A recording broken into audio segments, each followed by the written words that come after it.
pensar sobre essa proposta de teologia de prosperidade. Vou destacar dois textos. O primeiro é o texto de Timóteo, um texto muito conhecido, um texto muito bom. Se você quiser ler aí com a versão do TE, bom vocês verem, né? Não sai acreditando que os outros estão falando, não. Pega a sua Bíblia e vai olhar se está escrito assim mesmo. Até pus a versão para vocês verificarem. Porque nada temos trazido para o mundo, nem coisa alguma podemos levar dele. Tendo sustento e com que nos vestir, sejamos contentes.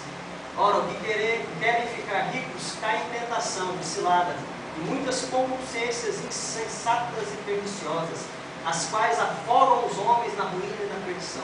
Porque o amor do dinheiro é a raiz de todos os males. E alguns nessa cobiça se desviaram da fé, e a si mesmos se atormentaram com muitas dores. Tu, porém, ó homem de Deus, foge dessas coisas. Antes, segue a justiça, a piedade, a fé, o amor, a constância e a mansidão. Bom, para quem vai pregar amanhã, você tem um texto aí já com os 3 tópicos, né, do sermão, para amanhã à noite, né? Vamos detalhá-lo aqui agora, para a gente pensar um pouquinho. A primeira parte que eu quero destacar é: tendo sustento e com que nos vestir, estejamos contentes. Pensar nisso é contradizer a teologia da prosperidade. A teologia da prosperidade, ela já pensa exatamente ao contrário. Que atraiu mais pessoas, até que ponto esse alto custo que nós estamos criando para a igreja, né? Hoje, a gente compartilhando um pouco, é normal você encontrar igrejas pagando 20 mil de aluguel, 25 mil de aluguel, 30 mil de aluguel. Isso não pode ser normal, gente. Tem alguma coisa errada. Tem alguma coisa errada no nosso cristianismo. Nós não podemos admitir ficar pagando 30 mil por mês de aluguel. 1 milhão, 2 milhões. Ou seja, não há necessidade de ficar pagando esse alto custo. O problema nosso é que nós geramos uma igreja cara. Sabe o que é mais ainda? Os pastores são caros. Está caro ter pastor hoje em dia. Se não, você encontrar aqui em Goiânia pastores que ganham 13 mil, 15 mil, 20 mil por mês. Não citar nome por questão de respeito e de ética, mas isso é normal. A gente aceitou isso normal. A igreja hoje é normal você fazer isso. E a gente ainda usa o texto bíblico que o trabalhador é digno do seu salário, né? E eu lembro conversando com um pastor uma vez, eu namorava com a minha atual esposa, Priscila, né? E aí o pastor falou para mim: eu larguei de ser engenheiro para ser pastor. Se eu ganhar menos do que eu ia ganhar sendo engenheiro, eu largo de ser pastor no outro dia. Até que ponto não seria um pouco dessa ideia, né? O amor ao dinheiro é a raiz de todos os males. E nessa cobiça, alguns se desviaram da fé. Eu acho que o texto é muito forte. Essa obrigação. Evangelização e edificação de Deus. Tudo que você tem financeiramente, todo o poder que Deus te deu é para ser usado para isso. Se não, devemos fazer um apelo aqui nessa noite para a gente se converter.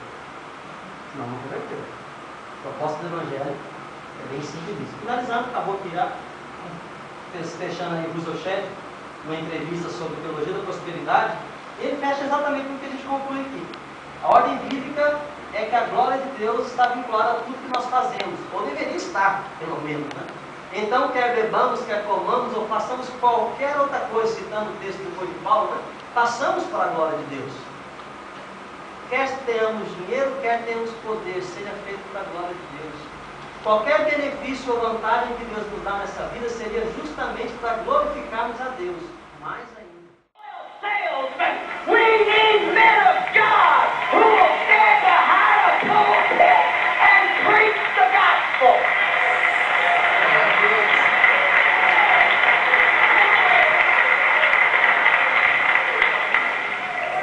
I will say it again. If you're preaching that lie of the greed, you are a prosperity pimp.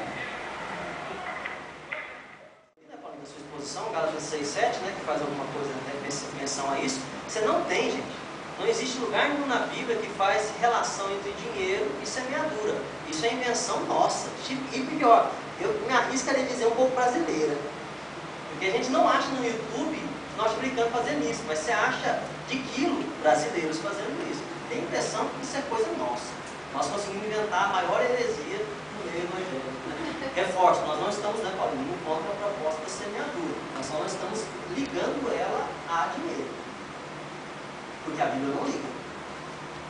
Se a Bíblia ligasse, nesse momento, a gente renunciaria esse discurso e voltaríamos atrás. Porque a Bíblia é superior a qualquer discurso.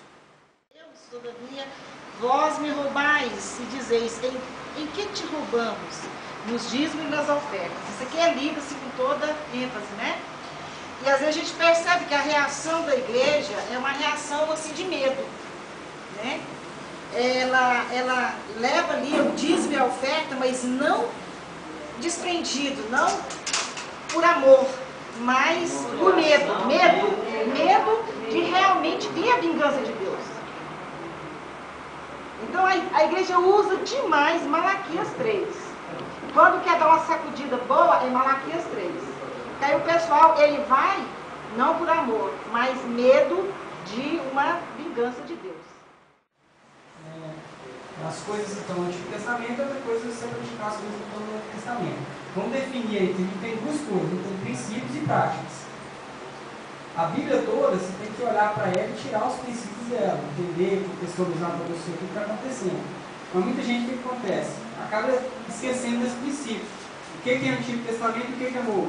O Antigo Testamento era lei, era para o povo de Israel, era o judaísmo. O Novo Testamento já é a luz desse, como o Hebreus vai colocar, o Antigo Testamento era a sombra das coisas que viriam. Então, o que a gente deve fazer? Quando você observa a questão de prática, a gente deve olhar para o Novo Testamento. O que você deve fazer? Qual que é o seu procedimento? Olha para o Novo Testamento. Princípios, aí você vai olhar para o Antigo Testamento. Nesse caso do dízimo, eu acho que seria simples. A prática você não deveria praticar da maneira que está lá, conforme está sendo dito, porque senão você está praticando animalismo. Né? Principalmente Malaquias, tem um cara aquele cara dizendo que é crente malaquiano, só pega Malaquias para pensar nessa proposta, mas eu penso que seria simples. A gente olhar para aquele dízimo, não deixar perder a proposta que estava por trás daquele livro. Tem que ser entendido qual que era a proposta ali. Aí a gente tem que olhar para aquele texto, perceber quais são as verdades, por que Deus disse que o povo estava roubando, o que estava acontecendo naquele momento que Malaquias diz aquilo para o povo, e a gente tentar extrair aquele princípio para nós. Então, o princípio aí que a gente, basicamente, a gente chegaria a dois princípios. Um que o povo estava deixando, os sacerdotes, os levitas, o pessoal do templo, que dependia exclusivamente disso para viver, o povo estava deixando, não estava dando assistência. E o outro aspecto desse termo do templo, algo para sustento, para o órfão, para o viúvo, para o estrangeiro, então assistência social. Então isso é mais uma ideia social e uma ideia de responsabilidade familiar. Que é um princípio que a gente às vezes pratica o dízimo, hoje na igreja, mas o princípio lá do dízimo, do Malaquias, a gente não tem. Bom, na minha forma de pensar, quando nós falamos de teologia da prosperidade, o dízimo é um fator e ele influencia muito sobre o financeiro, mas porém eu não colocaria como fator principal da teologia da prosperidade. Porque o que nós estamos vendo nas televisões, né, na mídia, é uma petição de dinheiro sem fins, controlada, né, demasiado. O dízimo é só um detalhe em relação a isso, porque não tem como nem fugir do foco bíblico que é 10%. Né? E a oferta não, eles incentivam, manipulam, subestimam a inteligência de cada um, e isso vai então gerando algo muito corrosivo no nosso meio evangélico, destruir muitas vidas sim. Né? E eu arrisco dizer que o maior fator disso está se proliferando em nosso meio há muito tempo é a falta de leitura bíblica nossa, é a falta de buscar conhecimento, é a falta de interagir com a Bíblia Sagrada, é a falta de entender o que está escrito.